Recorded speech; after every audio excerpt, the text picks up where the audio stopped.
Home کے tab میں سے میں سب سے پہلا آپشن آپ کے سامنے سلائڈ سے ریلیٹ ڈسکس کرنے جا رہا ہوں.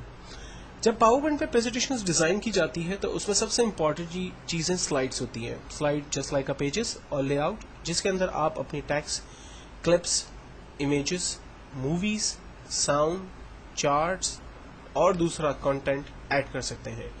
تو اپنی ریکوائرمنٹ یعنی جو آپ پریزنٹ کرنا چاہتے ہیں، آپ ٹیکسٹ لکھنا چاہتے ہیں تو اکارڈنگ ٹو دا ٹیکسٹ آپ نیو سلائڈ کے آپشن میں جا کر اپنے لیے سلائڈ چوز کرتے ہیں. اگر آپ سلائڈ کے ساتھ text, chart, clip art, movie, sound یا اسمارٹ گرافکس آرٹس ایڈ کرنا چاہتے ہیں تو آپ ٹائٹل اینڈ کانٹینٹ کے اندر جاتے ہیں.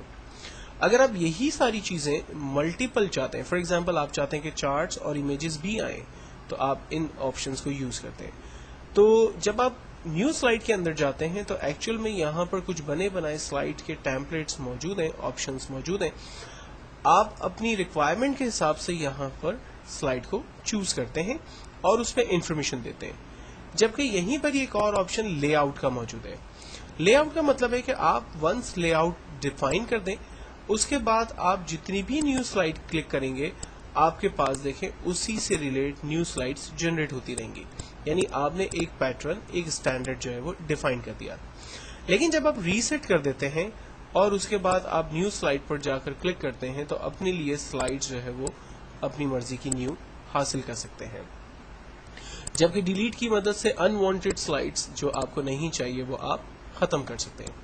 سو فائنلی میں نے نیو سلائڈ میں جا کر اپنے لیے ایک سلائڈ چوز کی اور اس سلائڈ پر جہاں یہ مجھ سے کہتا ہے کہ کلک ٹو ایڈ ٹائٹل، وہاں میں نے کلک کیا اور کوئی بھی ایک ٹیکسٹ ٹائپ کر دیا. فار ایگزامپل میں ایک بینک کے لیے پریزنٹیشن بنانا چاہتا ہوں تو میں نے لکھا ABC بینک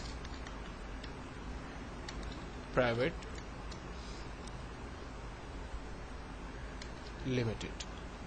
دین اس کے بعد ہم کچھ فارمیٹنگ ٹولز کو دیکھتے ہیں. ٹیکسٹ کو رینج میں لینا ہوگا فارمیٹنگ ٹول کو اپلائی کرنے کے لیے. دین اس کے بعد فونٹ فیس کا آپشن ہمارے پاس موجود ہے، جہاں پر جا کر ہم اپنے فونٹ کی رائٹنگ اپنے حساب سے سیٹ کر سکتے ہیں. اس کے بعد فونٹ کے سائز کو ہم اپنی مرضی سے بڑا اور چھوٹا کر سکتے ہیں. اسٹیپ بائی اسٹیپ سائز کو انکریز کیا جا سکتا ہے، ڈیکریز کیا جا سکتا ہے. فونٹ کو بولڈ ختم کرنا ہو تو سیم بٹن کو پریس کرتے ہیں. اٹیلک کرنا چاہیں تو کر سکتے ہیں، ختم بھی اسی بٹن سے ہوگا. انڈر لائن کر سکتے ہیں، ختم بھی ہم اسی ٹول سے کریں گے. اسٹیرک آؤٹ ہم یوز کر سکتے ہیں، ختم کر سکتے ہیں. ٹیکسٹ پر شیڈو اپلائی ہو سکتا ہے، شیڈو ختم کر سکتے ہیں. ٹیکسٹ کے درمیان اسپیس کو ہم کم اور زیادہ ڈیفائن کر سکتے ہیں، جیسے ویری ٹائٹ، ٹیکسٹ کے درمیان اسپیس ختم ہو گیا اور ٹیکسٹ کافی نزدیک آ گئے. ٹائٹ کرنے سے تھوڑا سا اسپیس بڑھ گیا. نارمل ٹیکسٹ ہم رکھ رہے ہیں، ہم ٹیکسٹ کے درمیان اسپیس کو لوز کر رہے ہیں، ہم ویری لوز کر رہے ہیں. اور مور اسپیسنگ کے لیے ہم اس کے آپشن میں جا کر یہاں سے اپنی مرضی سے اسپیسز کو بڑھا سکتے ہیں. سو فائنلی اسپیس کی ایڈجسٹمنٹ کے بعد فونٹ کی کیپٹلائزیشن وغیرہ کو ڈسکس کرتے ہیں. میں چاہتا ہوں کہ اس پورے سینٹینس میں جو فرسٹ لیٹر ہو وہ کیپٹل ہو، باقی تمام الفاظ اسمال ہو جائے، تو ہم کمانڈ استعمال کرتے ہیں سینٹینس کیس. جبکہ لوور کیس سے تمام الفاظ اسمال میں آ جائیں گے، اپر کیس سے تمام الفاظ کیپٹل میں آ جائیں گے. کیپٹلائز ایچ ورڈ پہ کلک کرنے سے ہر ورڈ کا پہلا لیٹر کیپٹل ہوگا، باقی سب اسمال ہو جائیں گے. جبکہ ٹوگل کیس پہ کلک کرنے سے ہر ورڈ کا پہلا لیٹر اسمال اور باقی سب لیٹرز کیپٹل ہو جائیں گے. تو عام طور پہ یوز کیا جاتا ہے کیپٹلائز ایچ ورڈ، اس کو ہم نے یہاں پر چیک کرنا ہے. دین اس کے بعد فونٹ کلر ہے.